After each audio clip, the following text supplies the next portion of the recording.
Selamat sore.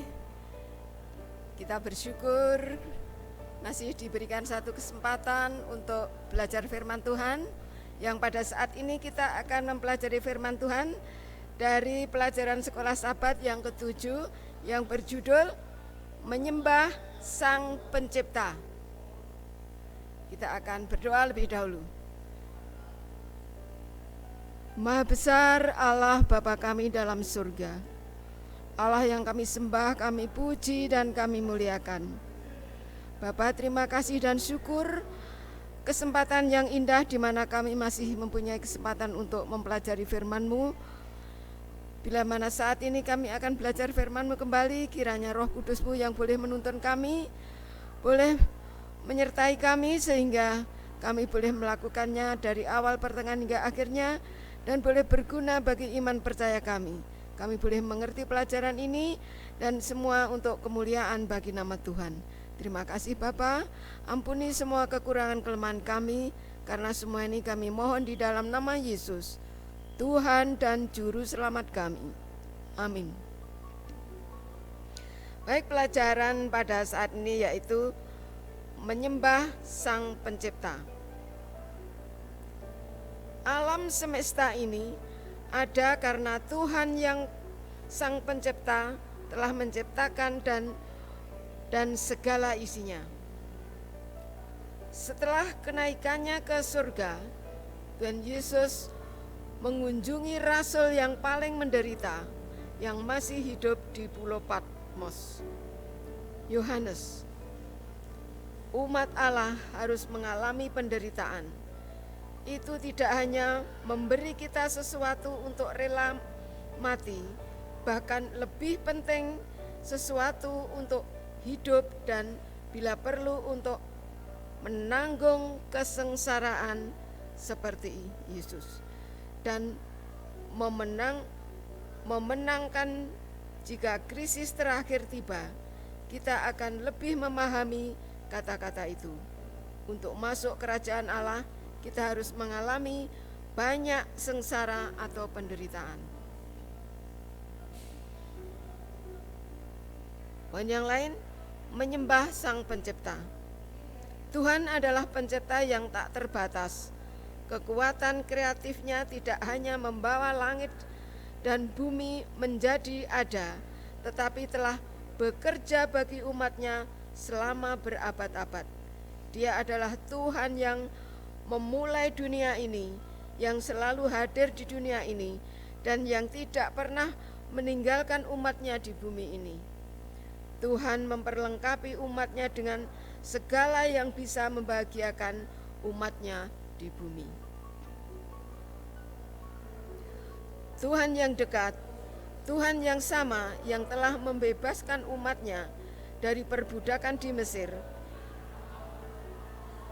dengan kekuatan yang tak terbatas, adalah Tuhan yang sama yang melepaskan dengan kekuatan yang tak terbatas untuk menciptakan alam semesta, dan kekuatan yang tak terbatas untuk mengalahkan kekuatan jahat yang mengobarkan pertempuran pada jiwa kita.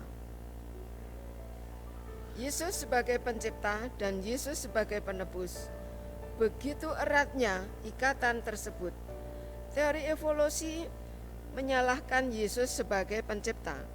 Sebaliknya, umat yang sisa dengan menyampaikan kepada dunia untuk menyembah Sang Pencipta, berdiri sebagai saksi hidup untuk melawan kesalahan ini. Sang Pencipta di kayu salib, Tuhan yang menciptakan kita, adalah sama dengan Tuhan yang menebus kita.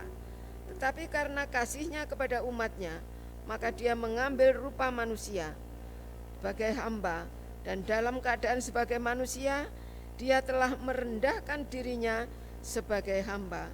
Dia merendahkan dirinya dan taat sampai mati, bahkan mati di kayu salib.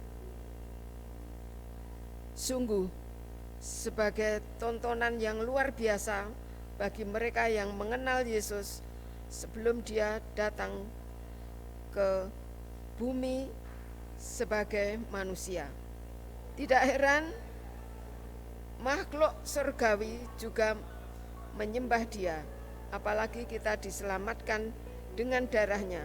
Apalagi kita lakukan selain menyembah Pencipta dan menebus kita. Apakah sebagai rasa syukur dan tanda kasih kita kepadanya, selain menyembah dan menuruti segala perintahnya. Inilah beberapa poin yang perlu kita ketahui dalam pelajaran yang ketujuh ini. Biarlah ini boleh menjadi pegangan iman kita. Kita akan masuk dalam pendalaman. Penyembahan membahas aspek paling mendasar dari keberadaan manusia, karena itu berkaitan dengan apa yang harus dilakukan manusia sebagai makhluk hidup ketika dihadapkan oleh kehadiran Sang Pencipta. Hanya mereka yang hidup yang bisa menyembah Tuhan. Orang mati tidak bisa memuji dan menyembahnya. Pribadi yang menciptakan kita mengundang kita untuk menyerahkan hidup kita dalam tindakan menyembah untuk menerima mereka kembali dari Dia dengan diperkaya untuk digunakan bagi kepentingan orang lain. Ibadah berkaitan dengan sifat dan tujuan keberadaan kita dan dengan kebutuhan untuk memiliki pusat di luar diri kita yang membebaskan kita dari keegoisan. Tidak menyembah Tuhan berarti kehilangan alasan keberadaan kita. Itu berada dalam keadaan disorientasi dan karenanya sekarat menuju kepunahan total karena kita terputus dari sumber kehidupan. Luar biasa pelajaran yang kita pelajari pada hari ini, di mana kita harus menyembah Sang Pencipta. Dia adalah pencipta kita, pemelihara kita, dan penebus kita. Bagaimana kita bisa tidak menyembah Dia? Dengan apa yang kita punyai di bumi ini, tidak selayaknya kita tidak berterima kasih, bersyukur, dan menyembah Dia.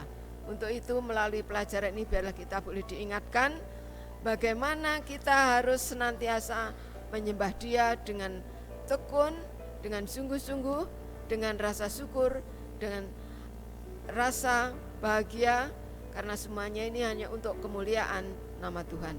Biarlah pelajaran ini boleh kita renungkan di dalam setiap langkah kehidupan kita, dan kita boleh berbahagia bersama Tuhan. Kiranya Tuhan memberkati kita semua. Amin.